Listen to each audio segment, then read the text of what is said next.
Mental health is considered the invisible illness because it does not manifest itself in physical symptoms.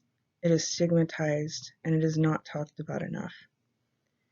It affects us on an individual level, on a family level, on a national level. Why do I care about it?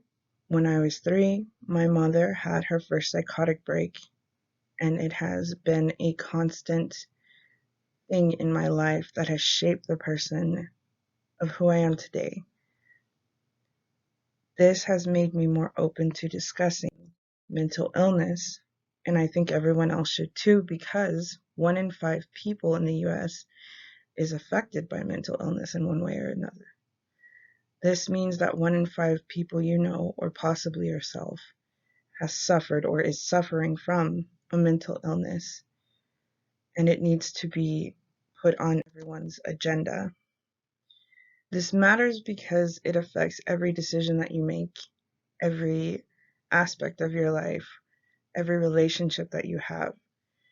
This unwellness in your mind will hinder your ability to live your most productive and civically active life. People who don't get help for mental illness are often poor or uninsured people, and this is a real problem in America because we do not consider healthcare a necessity, and having access to a doctor does not mean that you can afford a doctor. Being poor means that you have less health care and therefore less access to your mental health needs. This is largely due to the fact that you have less resources and less money to afford healthcare. People who are poor often live on the bottom rung of food, water, warmth, and rest, and don't even fully reach security and safety. This causes anxiety, depression, hopelessness, sometimes even suicide.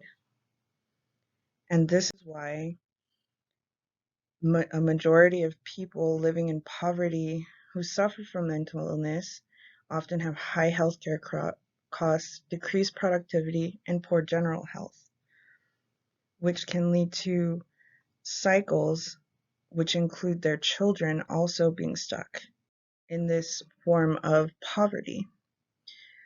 Poverty that leads to mental health and development problems that prevent individuals and families from leaving poverty, creating a vicious intergenerational cycle of poverty and poor health. This is an issue that is rarely spoken about in the media. And poverty as a child is linked with behavioral issues, inability to learn well. As teenagers, they often become delinquents or have depressive or anxiety disorders. And as they become adults, they are linked to depressive disorders, anxiety disorders, psychological distress, and suicide. Right now, there's 15 to 23% of the global population being raised by someone with a mental illness, and this often causes them to be neglected or abused in their home, which generates the cycle of them becoming exactly what their parents were. The higher rates of mental illness and the lack of resources amongst vulnerable populations in the United States is a major cause of lack of civic participation. In several of the texts we reference, people who had more resources were much more likely to be civically engaged.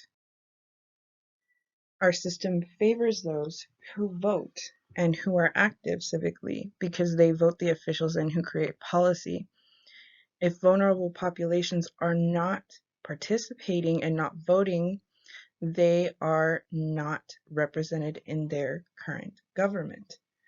This is important because when they are underrepresented, their policies that are put in place will not be geared towards those populations, and therefore the cycle will continue because they're underrepresented, which leads to unhealthy democracy. Can we fix this problem? The first step to fixing the problem is identifying that it is a problem and that it needs to be fixed.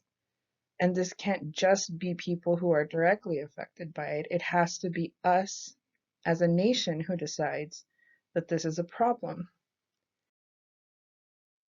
Um, when we break the stigma about mental health, you can educate yourself and then educate others on mental illness. This will make a difference on an individual level and then a community level, which will then spread throughout and make a difference on a national level.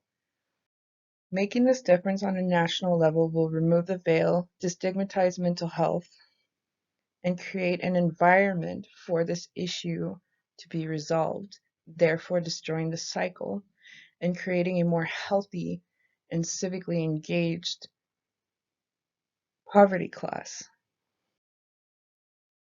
The power of numbers as a nation will always outweigh on an individual level, which is why it's important to collectively make mental illness a priority, because it does affect you or your family or someone else that you know.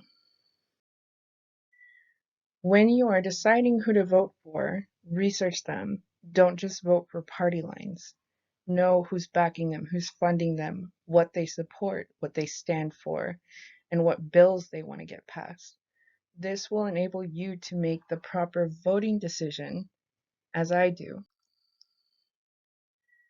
Don't just tell people that they should vote, tell people why they should vote.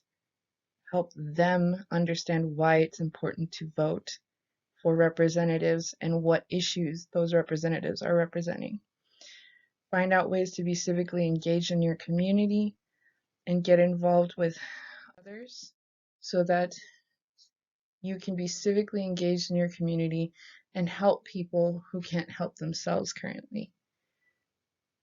This will create a healthier democracy overall and will create a stable and healthy environment for the most vulnerable populations.